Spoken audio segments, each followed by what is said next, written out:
Gamavisión presenta A Fondo.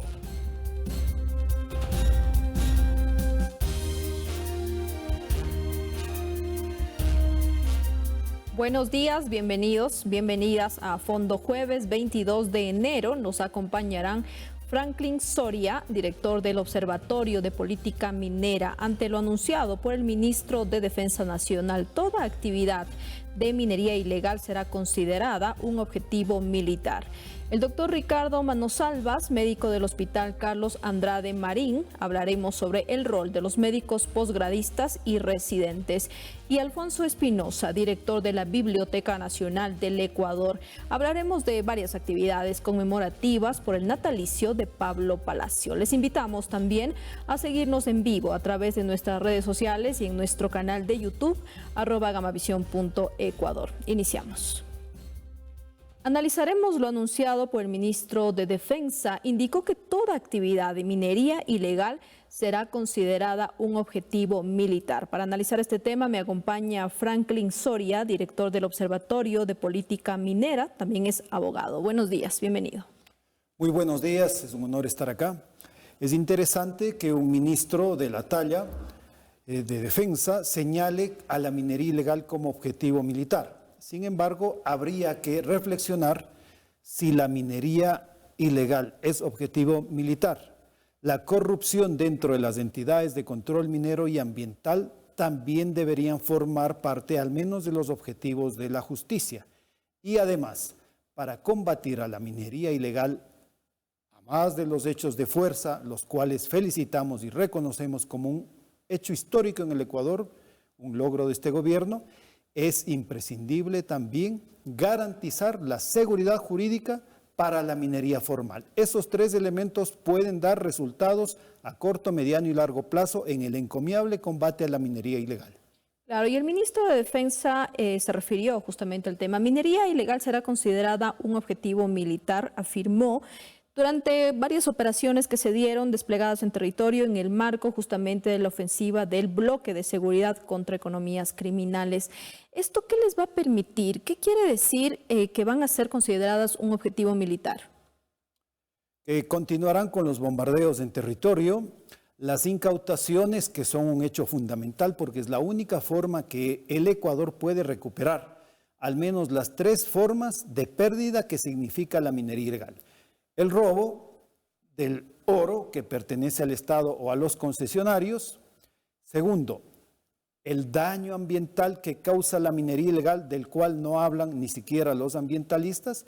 Y tercero, finalmente, la afectación a la imagen y a la seguridad jurídica, puesto que la minería ilegal y su auge en el Ecuador desmedra, afecta, desmotiva a la inversión privada en minería.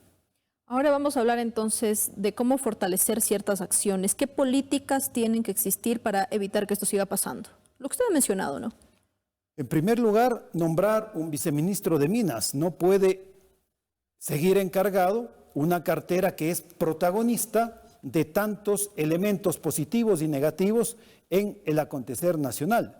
Segundo, establecer cuando se haga reformas como la reciente, la del 31 de diciembre del año pasado, que afecta a la ley minera, habría que ser cautos y hacer que esas reglamentaciones nuevas, primero, no violen la seguridad jurídica y no violen el principio de la irretroactividad de la ley.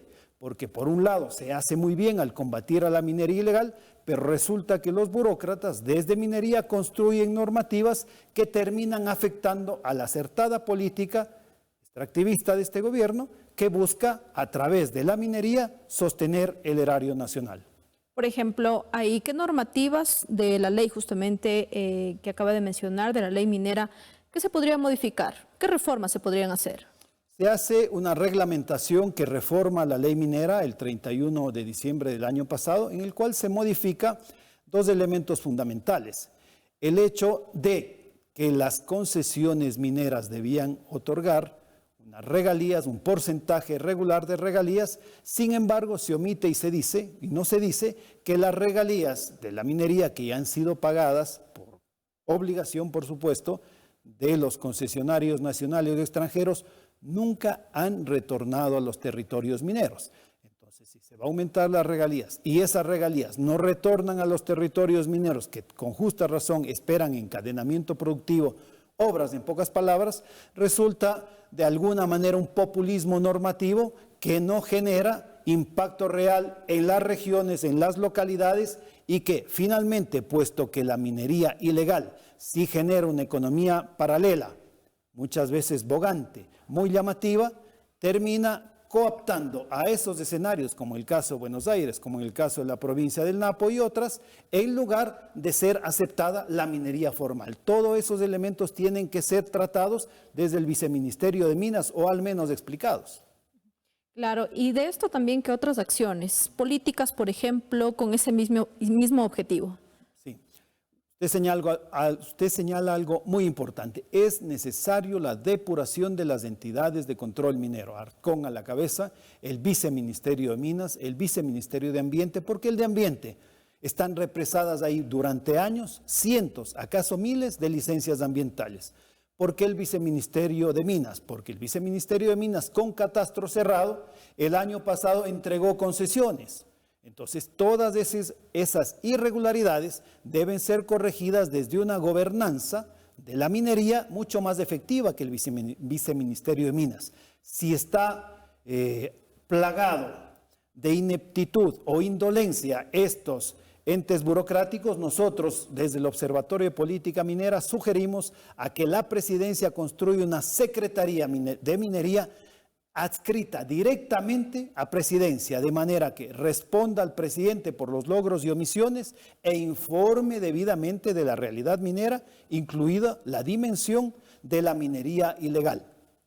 Franklin, ¿cómo esta minería ilegal termina afectando mucho al Ecuador? Hablamos de un tema ambiental, entre otras. Por supuesto, y en algunos casos no solo la ilegal, también la legal que no cumple con la ley. El caso del Pache, donde sabemos que se han hecho operativos, los cuales felicitamos, es una zona que ha contaminado de manera descarada por parte de algunos operarios legales reconocidos, plantas de procesamiento, que contaminan el río Puyango, que es afluente del Tumbes, por el cual el Ecuador hoy tiene una demanda en la CIDH por contaminación minera. Vamos al norte, el caso Buenos Aires, se ha bombardeado, han retornado los ilegales, continúan los operativos y el pasivo minero que se ha quedado ahí, el mercurio, el cianuro, forman parte del suelo de esta zona agrícola y ganadera, del río Lita y Mira, que también es un río binacional y por el cual Colombia, más aún en este contexto, podría generar una demanda justa, puesto que está contaminado en el Ecuador por minería, un río binacional. Entonces, esas son las correcciones que se tienen que hacer. Muy bien el haber declarado en esta categoría de objetivo militar a la minería ilegal, pero si no se cumplen todos estos elementos en la gobernanza minera, por mucha fuerza que le pongan, felicitamos a las Fuerzas Armadas, pero solo con fuerza no se va a solucionar un problema que es un delito, pero no solo es un delito. La minería ilegal en algunas zonas ya es un hecho social, entonces necesita la participación de muchos otros actores y de políticas complementarias. Claro, y se habla, por ejemplo, de intervenciones, ¿no? Que sean sostenidas, que sean planificadas. ¿Esto funciona?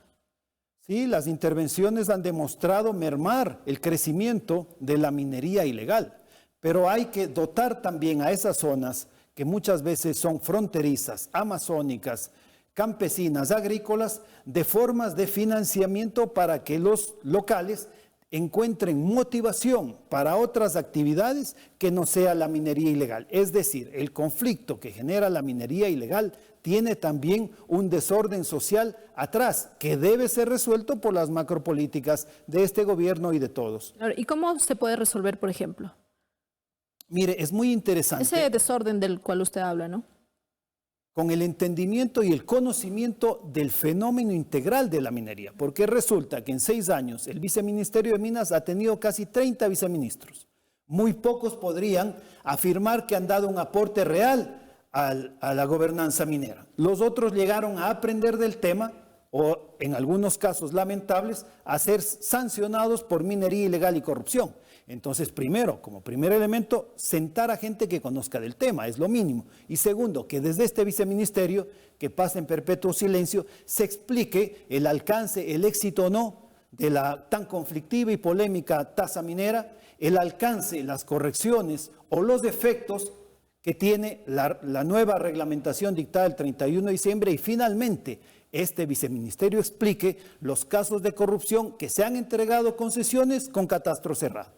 Estamos conversando esta mañana con Franklin Soria, director del Observatorio de Política Minera, sobre la minería ilegal considerada objetivo militar, que eso fue lo que justamente las autoridades han manifestado ahora. Franklin, desde el Observatorio de Política Minera, ¿cuáles han sido las propuestas que ustedes han hecho? Nosotros desde hace algunos años hemos formulado la necesidad de depurar las entidades de control minero, Arcón a la cabeza.